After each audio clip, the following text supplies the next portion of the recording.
Deathloop is a fast-paced game with a surprising amount of choice in where you should put your focus on. There are 8 visionaries multiple times of the day, a pretty in-depth loadout system, and where do you really start? What should you focus on? Well, today I'm going to teach you how to break the loop as well as protect the loop as Juliana. Let's go. This video is sponsored by you. If I've missed any tips or there's any other information you would like to know, please leave it down in the comments below so that we can all help each other out. And if you like this video, please hit that big red subscribe button.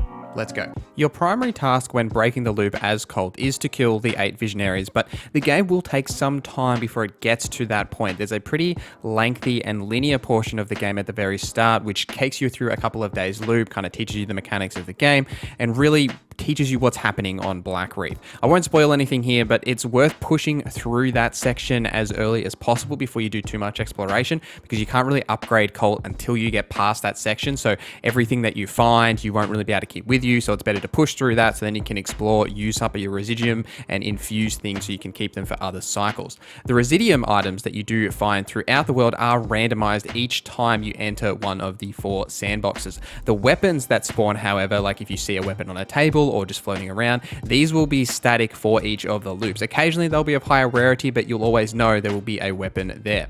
Once you get out of the linear sections, you will have plenty of choice about where you should go and what you should do first. Something that I struggled with is what I should do first, and what I found is that the best focus to have is collecting the slabs, which are your abilities, similar to Dishonored, and infuse them so that you can keep them between different cycles. Generally, I found that best process is to do whatever leads I have, farm as much residium as I can, and then infuse slabs first, then slab upgrades if I have any, then weapons, then personal trinkets, and then weapon trinkets is what I found to be the best kind of system to making sure I'm upgrading every time I complete a section of a day or complete a loop. When you're in each location at a certain time of day, once you've finished your main objective, you should be exploring wherever you can, not only for additional leads on your targets, but also to complete some of the other quests and to farm residium items and trinkets off the Eternalist. The more residium you have, the more trinkets you have, the more infusing items you'll be able to do to keep with you between each loop. And obviously, the higher the rarity of the item, the more it will cost to keep, but the better you will be in the long run. And as a little pro tip, all of the door codes that you see are randomized between different games. So if you want to be able to Google a code for like a specific safe or door, you won't actually be able to. You could search where you can find that code, but that's up to you. Very early on, you will start to come across these delivery booths and not know what to do with them. What you'll need to do is follow Fia's visionary lead, and in and around her area, you will find a room talking about these delivery booths. Basically, what they allow you to do once you figure out the code, which by the way will be written on a whiteboard in that same room, you will have to remember that code and enter it yourself for the first time, and then it will actually trigger the event where you don't have to enter it anymore. There are other codes like this in the game as well. Once you have done that, you will be able to send various items to other locations for later in the day's use. So say for example, if there is an area where you need a crank reel to solve a puzzle, you can then early in the day go to the delivery booth and order one to appear at a location later. This will allow you to solve some of the more complex puzzles. Thanks to Ellie the Geek for helping me figure that one out. She makes great Deathloop content. I will leave a link to her channel in the description down below. Now let's talk about combat as Colt. You can hack things around the corner to avoid being shot by turrets. Basically, if you can tag the turret, you just need to get into its range, tag it, and then you can walk off, you can do anything else, and it will actually still finish the hack. It's a good way to avoid actually getting shot and just standing in front of the turrets like I did a lot of times when I was starting out. The hackamajig that you have, if you ping it just by pressing the hack button, it will highlight hackable things that are within your line of sight. So this can be useful for when you're trying to hack things through windows or just see what's in front of you if there is something to hack.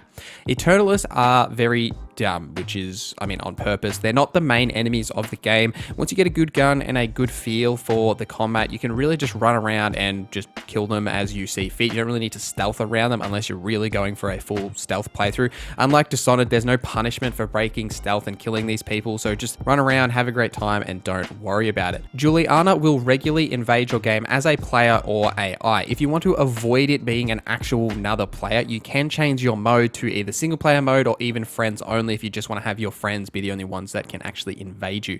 When Juliana is on the hunt, she will always spawn near the tunnel unlock device for that level. She will start there and then move out to try and hunt you. If you get spotted by an Eternalist, it'll put a marker on the Juliana's screen for your last sighted location, so they will have a idea roughly where you're going to be. So if that does happen when Juliana's after you, it's a good idea to get away from that area. She can also mark you and have the Eternalist attack you. However, they're just as easy to lose as they are when she isn't hunting you, so you can just run away from them if you do choose to do that. Upgrading Colt can be a bit of a challenge as you've only got a limited amount of slots, and there are tons of trinkets and weapons and different things that you can find out on Blackreach. There's some powerful weapons that are hidden behind puzzles and certain times of the day, so you should always check your arsenal leads if you have any for finding weapons. Juliana will always drop a decent weapon whenever you kill her. Her weapon is randomized compared to the other Visionaries, which will often drop their existing weapon that you may have already got if you have killed them before. And killing Visionaries multiple times is a good way to farm Residuum and trinkets, especially from Wenji. She's pretty easy to kill and drops a ton of trinkets. Even if you're not advancing your knowledge of the loop, it's good to go to these locations and make sure you kill them, get all of their resources so that you can keep upgrading your Colt. Your loadout can also be a hard thing to choose from, and obviously experimentation here is probably the best option, but some trinkets that I've found to work best for me is the one that gives you more harvesting of Residuum, so you can harvest more and infuse more to keep more items with you between different loops. More Residuum, less problems, you know how it goes. Health trinkets have also been valuable, so increasing the amount of health I have or my regeneration, or even just trinkets that reduce the amount of overall damage I take as well has been super helpful. In terms of weapons, finding something you like is obviously the best option, but having a silenced weapon is invaluable. You can often kill enemies in one shot with a silenced weapon and just keep moving forward, but even if you are spotted, if you do finish them off with the silenced weapon and don't actually make any noises, the AI won't actually notice you. Even though the other AI, so if you're shooting an Eternalist and they make noise, they actually won't pick up on that noise. They only pick up on Colt noises. So just keep a silenced weapon active, and as long as you aren't directly spotted and everyone doesn't come for you, you should be fine. Same goes for the machete. If someone sees you and you can quickly finish them off before they trigger an alarm, you are good to go. Also, once you have infused a slab upgrade, you do have to actually apply it to that slab. So in the loadout screen, you go into the upgrades and you can apply it to it, same as you would for a weapon. Took me maybe too long before I figured that out. Protecting the loop as Juliana is almost its own game. It does have its own progression system, which is based on doing different acts when you are invading Colts, using certain weapons, killing them in a certain way, and this will advance the progression system and unlock different weapons and trinkets for you to use as Juliana. When you are invading games as Juliana, you will have to take the other Colts out multiple times based on how much reprise they have. So as you know, when you play Colt, you get 3 lives. If the Colt you're invading has 3 of those lives still, you'll have to kill him 3 lives. So don't teabag his corpse, because he may come back and destroy you. He will spawn very close by, and you need to be careful of that.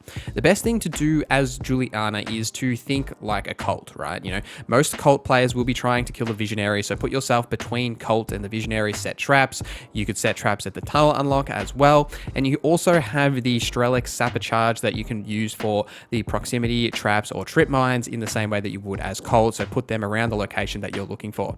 I typically have been masquerading as an Eternalist and slowly trying to find where the Colt player is, and kind of like acting like an Eternalist, you know, walking around, doing AI-like things, you know, just standing around, not crouching or sprinting, you know, just typical AI behavior is what I've been trying to accomplish, and that's helped me find Colts before they find me and put the other Eternalists onto them and then take them out. And lastly, if you're on the fence about Deathloop, you can check out my review of the game. I've been playing the game for about a week and really enjoying my time on Blackreach. Please follow me on Twitter, Instagram, and on Twitch. I've also been doing streams here on YouTube on Tuesday, Australian night time, so if you're interested in seeing some live content from me, please do jump by and check that out. Until next time, thank you for watching. My name is Norza, and I hope you have a great day.